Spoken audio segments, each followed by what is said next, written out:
여러분은 살아가면서 억울하거나 답답한 일을 분명 경험하셨을 겁니다. 제가 직장인들이 얼마나 힘들게 직장 생활을 하는가 설문조사를 살펴봤더니요. 직장을 다니면서 억울한 일, 답답한 일을 당한 경우가 10명 중에 8명이 이런 일들을 경험했답니다.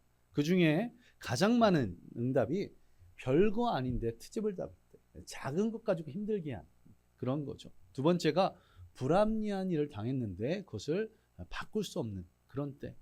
세 번째가 억울하게 혼날 때, 내가 잘못한 것이 아닌데도 불구하고 욕을 먹을 때. 그리고 네 번째가 인격 모독, 자신이나 가족을 할 때였다고 합니다. 자, 이렇게 자신을 힘들게 억울하게 한 사람 가운데 대다수가 직장 선배였다고 말을 하고요. 직장 상사들이. 또 반대로 직장 상사들은 부하 직원들의 실수나 잘못을 대신 감당하거나 책임을 대신 진 경우가 10명 중에 6명이 넘는 숫자가 그런 경험들이 있다고 합니다. 그러니까 직장의 후배들이나 직장의 선배들이나 동일하게 다 직장인들은 힘든다는 것입니다. 그리고 이렇게 억울하고 답답한 일을 당했을 때 대처법 1위가 무엇이냐면 참고 견딘답니다. 이렇게 억울하고 답답한 일을 참고 견디다 보니 대부분의 사람들이 건강에 어려움이 있다는데요. 2명 중에 1명은 만성 피로가 있다. 또 2명 중에 1명은 두통이 있다. 또 위장장애, 수면장애, 우울증, 피부 트러블, 불안장애, 심지어는 탈모까지 있다고 합니다. 자, 세상에서 살아가기가 정말 만만치 않은데 이렇게 억울한 일, 답답한 일까지 겹치니 얼마나 힘든 그리고 얼마나 어려운 삶을 살아가고 계십니까? 우리 서로가 좀 격려했으면 좋겠습니다. 힘내라고, 고생했다고, 지금까지 수고했다고 좀 격려해 주시기 바랍니다. 옆에 있는 분들을 보면서 격려하겠습니다. 힘내시라고. 힘내시라고. 예, 고생하셨습니다. 지금 이 자리에 있는 직장인이 아니라도 가장 어린 건희와 또 윤서도 분명 억울한 일이 있습니다. 답답한 일이 있습니다. 지금 격하게 고개를 끄덕이면서 인상을 이렇게 쓰고 있는데요. 지금까지 살아온 세월 14년, 이제 13년, 정확하게 13년이죠. 얼마나 답답한 일이 있으면 저렇게 고개를 끄덕일까요? 저도 답답한 일을 생각하면 좀 억울한 일, 감사하게도 저는 교회 안에서만 계속 있었기 때문에 답답하거나 억울한 일을 여러분처럼 경험하지는 않았던 것 같습니다. 그런데 제가 20대 때 대학을 다니면서 아르바이트를 할 때, 특별히 그 건설 노무자로 일할 때 경험이 생각이 드는데요. 하나는 수요예배 때 말씀드린 건데 일을 하다가 한번 맞은 적이 있습니다. 그래서 그 건설 현장을 불을 지를까 생각한 적이 있었고요. 또 하나는 이제 인력사무소에서 둘이 같이 나갔는데 저는 엄청나게 힘든 일을 하게 됐고 이 같이 간 분은 그렇게 어렵지 않은 일을 하게 된 거예요. 그날은 오후가 됐는데 다리가 후들거리더라고요. 수련회 때 우리 학생부 지체들에게도 말을 했는데요. 한 3시 정도 됐더니 계단을 올라가는데 다리가 후들후들 거리는 겁니다. 그러면서 세상에 원망이 드는 겁니다. 왜?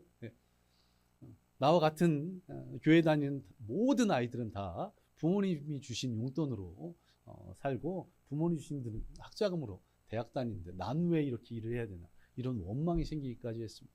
자, 이러한 억울한 일, 자, 이 억울한 일을 당했을 때 복수를 하면 속이 시원할까요? 제가 맞은 게 억울해서 다음날 새벽에 불을 지르려는 그런 생각을 잠시 잠깐 했었는데 실제로 불을 질렀다면 어떻게 됐을까요? 지금 이 자리에 있을 수 없었을 겁니다.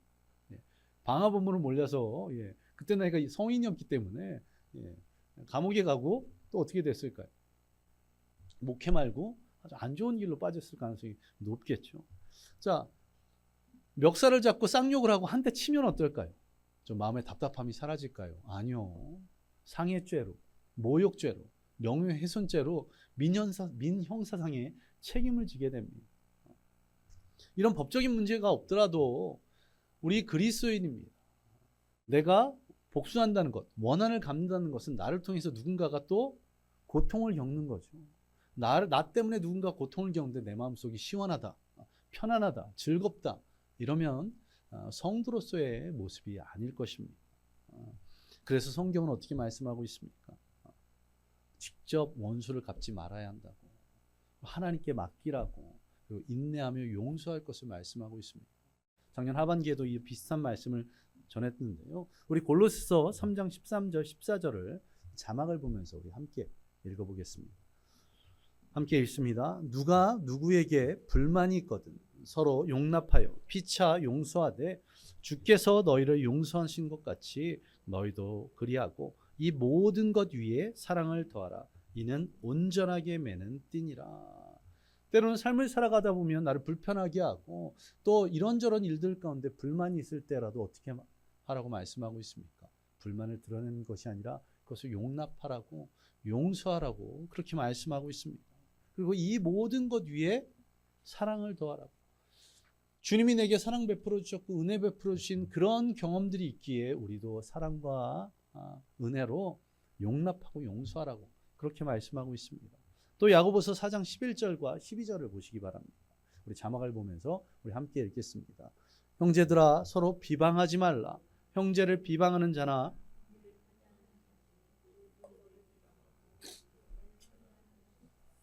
내가 만일 율법을 판단하면 율법의 준행자가 아니요 재판관이로다. 입법자와 재판관은 오직 한 분이시니 능히 구원하기도 하시며 멸하기도 하시느니라. 너는 누구이기에 이웃을 판단하느냐. 그에게 원수 갚을 그 판단할 몫이 우리의 몫이 아닌 하나님께 있다고 그렇게 말씀하고 있습니다. 억울한 일을 당했을지라도 조금은 답답할지라도 인내하며 주님께 맡기시기 바랍니다. 주님께서 평안을 주실 줄로 믿습니다. 그래서 로마서 12장 19절에서 이렇게 말씀합니다. 내 사랑하는 자들아 너희가 친히 원수를 갚지 말고 하나님의 진노하심에 맡기라. 기록되었을 때 원수 갚는 것이 내게 있으니 내가 갚으리라고 주께서 말씀하시니라. 직접 원수 갚지 말라고 하나님께 맡기라고 말씀하고 있습니다. 그들이 한 행동이 하나님 보시기에 합당치 않은 것이면 하나님께서 대신 갚아주실 것이라고 그렇게 말씀하고 있습니다. 우리가 세상에서 이렇게 살아가며 억울한 일을 당하는 것처럼 성경의 인물들 가운데서도 억울한 일을 당한 인물들이 있습니다. 대표적으로 창세기에 요셉이 있습니다. 어렸을 때 조금 싸가지 없던 것 때문에 형들이 노예로 팔아보냅니다. 처음에는 어떻게 했습니까? 형들이 죽이려고까지 했었습니다. 노예로 팔려서는 어떻습니까? 이제 좀 괜찮아졌다 싶었더니 억울한 누명을 쓰고 감옥에 갇혀버립니다. 또한 다니엘은 어떻습니까? 그를 시기한 신하들이 왕의 조서에 어인을 찍어서 어떻게 합니까? 결국 사자굴에 던져지기도 합니다. 또 바울과 실라는 어떻습니까? 어린 여종이 귀신 들린 것을 보고 축사해서 기도로 귀신을 쫓아냈더니 그 여종이 점을 치는, 귀신 들린 여종이 점 치는 것으로 돈을 번 자들이 모함을 해서 감옥에 갇혀서 매를 맞는 그런 일들이 벌어집니다. 그런데 요셉도 다니엘도 바울과 실라도 직접 원수를 갚지 않았습니다. 요셉은 그가 총리가 되었음에도 불구하고 형들을 용서합니다. 보디발의 집을 어떻게 해하지 않았습니다. 바울과 실라도 또 다니엘도 직접적으로 그들에게 원수 갚지 않았습니다. 주님께 맡겼습니다. 그리고 이러한 모습을 통해서 어떠한 일이 벌어집니까? 하나님을 알지 못했던 자들이 하나님께 찬양과 영광을 돌립니다. 주님을 몰랐던 자들이 주님께로 나와 구주로 영접하는 그런 일들이 벌어졌다는 것입니다. 나에게 억울한 마음을 갖게 한 사람, 또 내가 처한 그런 어려움들, 그것을 바라보는 것이 아니라 주님을 바라보는 저와 여러분 되시기 바랍니다. 우리가 찬양드렸던 것처럼 주만 바라볼지다. 괴로울 때 주님의 얼굴을 바라보는 저와 여러분 되시기 바랍니다. 나를 힘들게 한 그 사람을 떠올리면 어떻게 됩니까? 그 사람을 깊이 묵상하다 보면 결국은 직접 뭔가 해를 하고 싶은, 복수하고 싶은 그런 마음이 생기지 않겠습니까? 또 내가 처한 그 어려운 상황, 이것만 바라본다고 해서 무슨 일이 일어나겠습니까? 더 근심, 걱정, 두려움만 가득하겠죠. 주님 바라봄을 통해서 주님이 주신 마음으로 살아가는 저와 여러분 되시기 바랍니다. 그 마음으로 용서하는 그런 저와 여러분 되시기 바랍니다. 인내할 줄 아는 저와 여러분 되시기 바랍니다. 여러분들이 가정에서 또 일터에서 이러한 삶을 통해서 이런 것들이, 이런 용서와 인내의 물결들이 이 나라에 좀 있기를 소망합니다. 그래서 지금의 이 어려운 위기들, 이것들이 용서와 화해로 말미암아 합력해서 선을 이루어가는 그런 나라가 되기를 간절히 간절히 소망합니다. 자, 이제 오늘 본문 가운데 다윗을 통해서 함께 은혜를 나눠보고자 하는데요. 자, 성경의 인물 가운데 요셉보다 다니엘보다 바울과 신라보다 더 억울한 일을 경험한 것이 바로 이 다윗입니다. 다윗. 이들은 일시적인 이 순간이었지만 다윗은 지속적으로 그가 청년 때부터 노년에 이르기까지 계속해서 억울한 일들을 경험하게 되는 것을 볼 수 있는데요. 자, 오늘 본문을 보시면 갑자기 한 사람이 나와서 시므이라는 사람이 들어와서 나와서 다윗에게 절하며 용서해달라고 외치는 그런 상황입니다. 이 본문의 배경을 좀 설명을 해드리면 지금 다윗이 아들 압살롬의 반란으로 예루살렘에서 도망쳤습니다. 그리고는 내전이 벌어져서 겨우 내전에서 승리한 후에 다시 예루살렘으로 귀환하는 그런 가운데 일어났던 사건이 오늘 본문의 내용입니다. 자, 다윗이 예루살렘으로 귀환하는 그런 여정들 가운데 요단강을 건너기 전이었습니다. 그 누구보다도 앞서서 이 다윗을 영접한 사람이 바로 이 시므이였습니다. 이 시므이. 오늘 본문 18절, 19절을 눈으로 한번 보시기 바랍니다.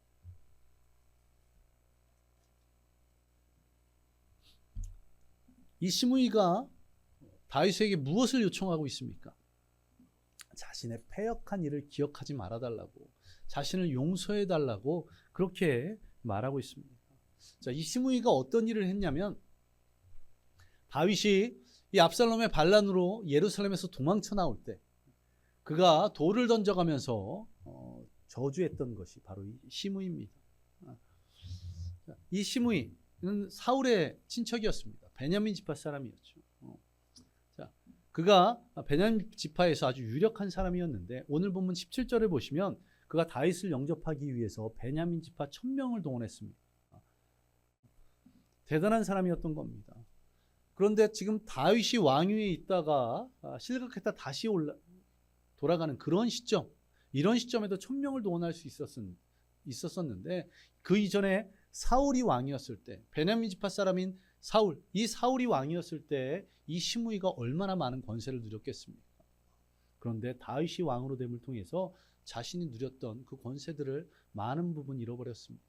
그렇다고 해서 그가 가난하게 되거나 고통 가운데 있었던 것은 아닙니다. 지금도 1000명을 이끌고 올 수 있는 그런 위치에 있는 사람입니다.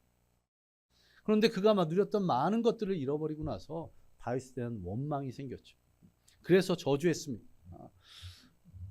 다윗이 나라를 잃고 도망칠 때 사울의 족속에 피를 흘린 자요, 사악한 자, 여호와께서 나라를 내 아들 압살롬의 손에 넘기셨도다. 내가 사울 가문에 피를 흘렸기 때문에 그로 인해서 하나님께서 네 나라를 뺏어서 아들 압살롬에게 주셨다고 그렇게 저주를 했습니다. 그런데 이러한 저주는 다윗의 입장에서는 굉장히 억울한 일입니다. 다윗이 왕이 됨으로 인해서 사울 가문, 베냐민 지파가 무너지긴 했지만 베냐민 지파 사람들 다윗이 싹 죽인 것은 아닙니다. 더군다나 다윗이 왕이 된 것이 다윗이 권력 욕심에 의해서 자신이 왕이 되겠다고 외친 것이 아니었습니다. 누가? 바로 하나님의 뜻이었습니다. 그가 목동이었던 10대 어린 시절에 하나님께서 사무엘을 통해서 왕으로 기름 부으셨습니다. 그리고는 그가 경험한 것이 무엇입니까? 사울에 의해서 사위가 되었지만 사울이 시기 질투해서 다윗을 죽이려고 해서 12년 동안을 계속해서 쫓겨다닙니다. 광야에서 유리하는 도망자의 삶을 10년을 살았습니다. 또한 사울의 아들인 요나단, 그와 아주 형제보다 더 친밀한 우정을 나눴고요. 요나단이 직접 자신의 입으로 네가 다음 때의 왕이 되어야 한다고 그렇게 말하기까지 했습니다. 그리고 이스라엘의 왕이 되어서는 어떻게 합니까? 사울의 자손들을 찾아서 그 가운데 요나단의 아들 무비보셋을 찾아서 그를 왕의 상에서 먹고 마시게 했다고 말씀합니다. 이것은 무슨 말이냐면 왕자와 동일하게 대접했다는 그런 말입니다. 자, 사울 가문, 전쟁이 있었기에 사울의 가문과 다윗의 가문, 이 전쟁이 있었기에 피를 흘리는 것은 어쩔 수 없었지만 다윗이 자신의 욕심에 의해서 정욕에 의해서 한 것이 아닌 하나님 뜻에 의해 했던 것입니다. 그리고 그가 광야에서 도망칠 때에 사울을 죽일 수 있는 기회가 2번이나 있었음에도 불구하고 어떻게 했습니까?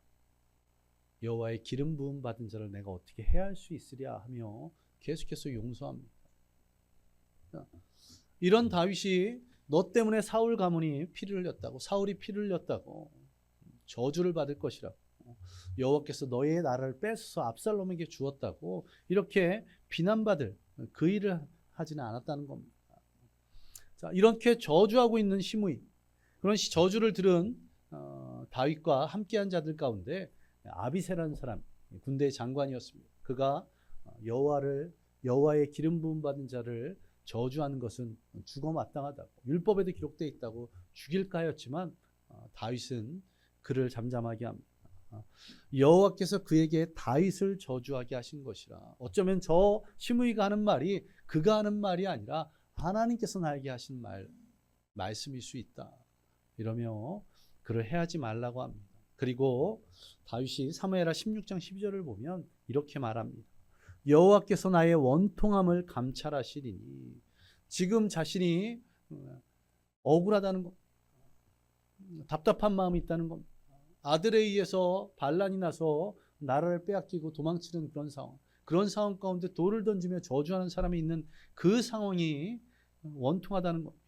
그런데 오늘 그 저주 때문에 여호와께서 선으로 내게 갚아주시리라. 내가 저 저주가 합당치 않은 그러한 삶을 살았다면 하나님께서 이것을 선으로 갚아주실 것이라고. 내가 저 저주에 맞는 그런 삶을 살았다면, 내가 저 저주를 받아 마땅하지만 그렇지 않은 삶을 살았다면 하나님께서 나에게 선으로 갚아주실 것이라고 그렇게 말합니다. 그리고 결과가 어떻게 되었습니까? 다윗의 이 믿음대로 상황이 180도 바뀌었습니다. 압살롬과의 내전에서 승리하고 이제 다윗이 다시 예루살렘으로 왕으로 귀환하는 그런 상황입니다. 자, 그때 이 시므이가 누구보다도 가장 먼저 앞서 나와서 요단강을 건너기도 전에 미리 나와서 지금 다윗 앞에 엎드려서 나를 용서해달라고, 내가 패역한 일을 행한 것을 기억에서 지워달라고 그렇게 요청하고 있는 겁니다. 이제 다윗은 시므이를 충분히 벌할 수 있는 상황, 권력, 그런 상황이 되었습니다. 그러나 그럼에도 불구하고 어떻게 합니까? 그를 용서하는 것을 보게 됩니다. 자, 본문을 보시면 어떻게 말하고 있습니까? 그런 시므이의 모습을 보고 다시 또 과거 저주할 때 이 시므이를 죽이려고 했던 아비새가 나섭니다. 그러나 다시 또 한 번 이 아비새를 잠잠케 하고 죽이지 말라고 한 후에 오늘 본문 23절을 보시면 시므이에게 내가 죽지 아니하리라 그렇게 말하고 그것을 맹세한 것을 볼 수가 있습니다. 자신도 억울했기에, 그 일 때문에 가슴 아팠기에 인간적인 생각으로는 복수하고 싶은 마음이 있을 겁니다. 왕이 이제 다시 되었으니 무슨 문제겠습니까? 분명한 명분도 있습니다. 여호와의 기름 부음 받은 자를 저주한 사람. 그러나 내가 죽지 아니라. 혹시 자신의 인간적인 감정에 의해서 그를 죽일까 봐 그것을 맹세하는, 죽이지 않겠다고 맹세하는 것을 보게 됩니다. 다윗이 이처럼 시므이를 품을 수 있었던 것, 용서할 수 있었던 것은 무엇 때문일까요? 그것은 그가 고난 가운데서 주님을 바라봤기 때문에 그렇습니다. 그가 과거 청년 때 광야에서 10여 년간을 사울에 의해서 도망치며 도망다닐 때 그 가운데서도 주님을 만났습니다. 그 가운데 주님을 만났기에 그가 그 광야에서 사울을 죽일 기회가 2번이나 있었음에도 불구하고 그를 해하지 않았던 겁니다. 이제 그가 아들의 반란에 의해서 나라를 잃고 쫓겨나는 그 광야로 들어가서 다시 또 주님을 만난 것입니다. 그렇게 주님을 만나서 시므이를 용서할 수 있었던 겁니다. 이러한 저와 여러분 되시기를 간절히 소망합니다. 하나님을 만나는, 우리가 억울한 일을 당할 때, 답답한 일을 경험할 때, 고난과 환난에 있을 때 주님을 만나는, 주님을 바라보는 저와 여러분 되시기 바랍니다. 하나님과 만나는 그 시간을 통해서, 말씀을 통해서, 찬양을 통해서, 기도를 통해서 주님을 만나 주님의 뜻을 우리의 마음판에 새길 줄 아는 저와 여러분 되시기 바랍니다. 고난을 통해, 이 광야에서의 연단을 통해 다윗의 믿음이 커지고 더 견고해졌기에 사울을 용서할 수 있었고 시므이를 용서할 수 있었습니다. 우리가 그런 억울한 일들, 답답한 일들, 역경과 고난을 경험하는 것을 통해서 우리의 믿음이 결코 흔들리지 않는 견고한 믿음이 되어지기를 소망합니다. 그 가운데 주님을 만나는 것을 통해서 예배의 자리, 기도의 자리나 또 하나님께 말씀을 묵상하고 기도 찬양하는 가운데 그 주님을 만나시기 바랍니다.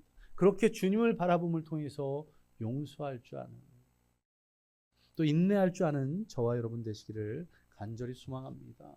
나를 비방하는 시므이 같은 사람, 나를 의심케 하는 그 누군가를 만날지라도 주님 주신 이 마음으로, 주님을 바라봄으로 넉넉하게 용서하고 덮어주는 그런 큰 그릇이 되는 저와 여러분들 되시기를 간절히 소망합니다.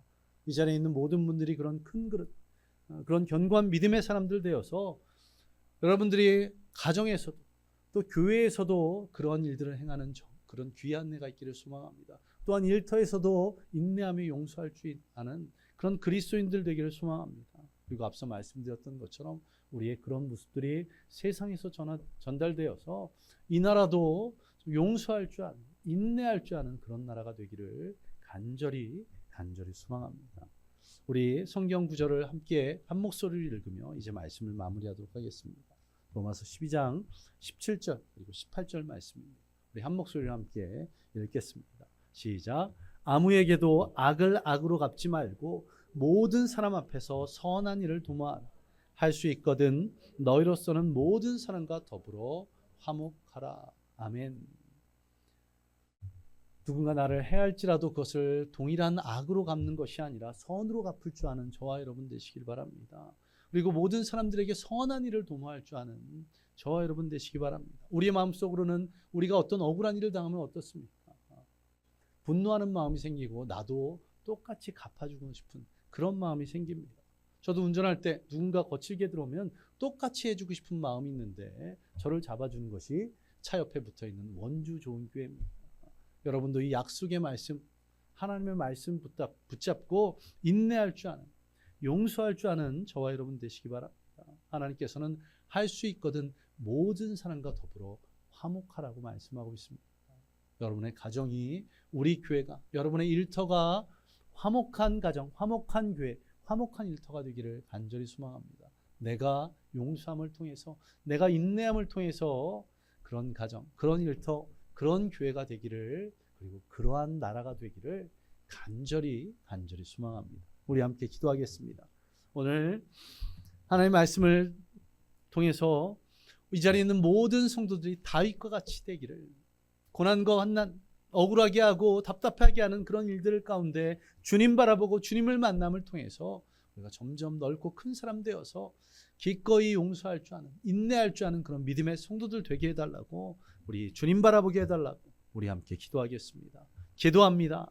아버지 하나님, 오늘도 이 예배 가운데 우리에게 말씀하여 주시니 감사드립니다. 우리가 삶을 살아가며 억울한 일을 경험할 때가 있습니다. 답답하고 또 짜증나는 일을 경험할 때, 또 때로는 고난과 환난에 처할 때가 있습니다. 그때마다 그 사람을 바라보고 내가 처한 상황을 바라보며 낙심하고 근심하며 분노하는 것이 아니라 그 가운데서 주님 만나게 하여 주옵소서. 그 가운데서 주님 바라보게 하여 주옵소서. 그래서 주님께서 말씀하시는 이 약속의 말씀들을 붙잡고 인내하며 용서할 줄 아는, 악을 악으로 갚는 것이 아니라 악을 선으로 갚고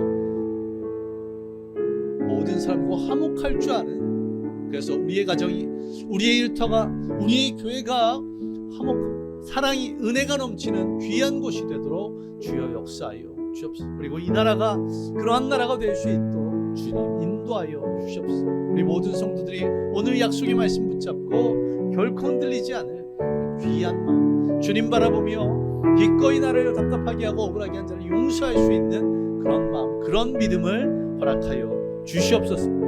그래 감사드리며 이 모든 것 예수님 이름으로 기도드리옵나이다. 아멘.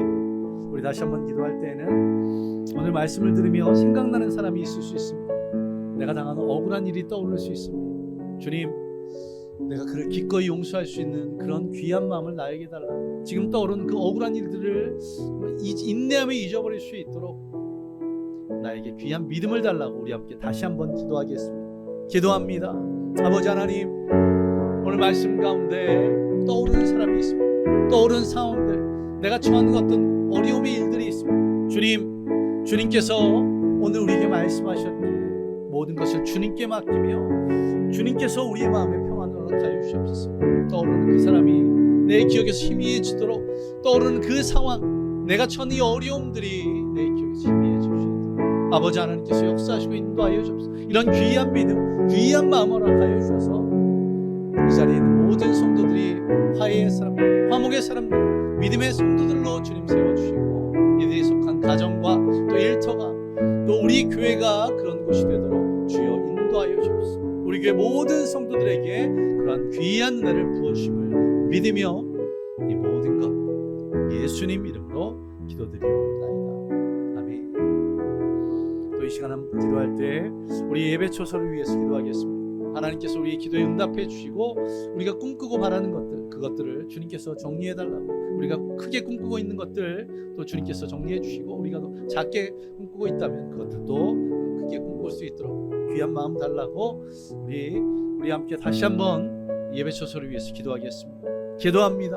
아버지 하나님, 주님의 뜻을 구합니다. 우리가 나의 욕심과 생각대로가 아닌 주님의 뜻을 구합니다. 우리가 너무 큰 꿈을 꾸고 있다면 주님께서 이 기도 가운데 그것을 점점 정리해 주시고, 너무나 작은 꿈을 꾸고 있다면 그것을 크게 꿈꾸게 주여 인도하여 주옵소서. 그렇게 해서 우리 모두가 일치가 되는, 하나가 되는 그 접점을 주님께서 허락하여 주시고 그 응답으로 우리 모든 성도들이 함께 한 마음으로 나아갈 수 있도록, 그래서 이 예배 초소를 준비하는 것이 은혜가 되게 하시고 기쁨이 되고 그 가운데 축복들을 경험하게 주여 인도하여 주옵소서. 그렇게 우리 가운데 주시는 그 귀한 은혜와 사랑이 가득할 줄 믿습니다. 우리 모든 성도들이 함께 기도하며 이 예배 초소를 준비해 나갈 수 있도록, 또 응답받고 한마음 되어서 그 일을 이루어 나갈 수 있도록 주님 역사하심을 믿으며 이 모든 것 예수님 이름으로 기도드리옵나이다.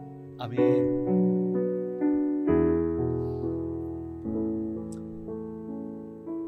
아버지 하나님 감사드립니다. 오늘도 주님께서 우리에게 예배 가운데 말씀하여 주시니 감사드립니다. 이 말씀 붙잡고 우리가 다윗과 같이 고난 가운데 또 억울한 일을 당할 때에 주님 바라봄을 통해서 인내하며 용서할 줄 아는 자가 되게 하여 주옵소서. 내가 용서하는 자가 되어서 우리의 가정이 화목하기를, 우리의 일터가 화목하기를, 우리 교회가 화목하기를 소망합니다. 이런 모습들이 날로 퍼져서 이 나라가 화목한 나라, 이 나라가 화해하는 나라가 될 수 있도록 주여 역사하여 주시옵소서. 주님, 준비하여 드린 그 예물들 주님께서 기쁘게 받아주시며 그 손길을 축복하여 주시고 그 드려진 예물을 통해서 하나님 나라가 또 주님의 몸된 교회에 귀하게 쓰여질 수 있도록 주여 역사하여 주시옵소서.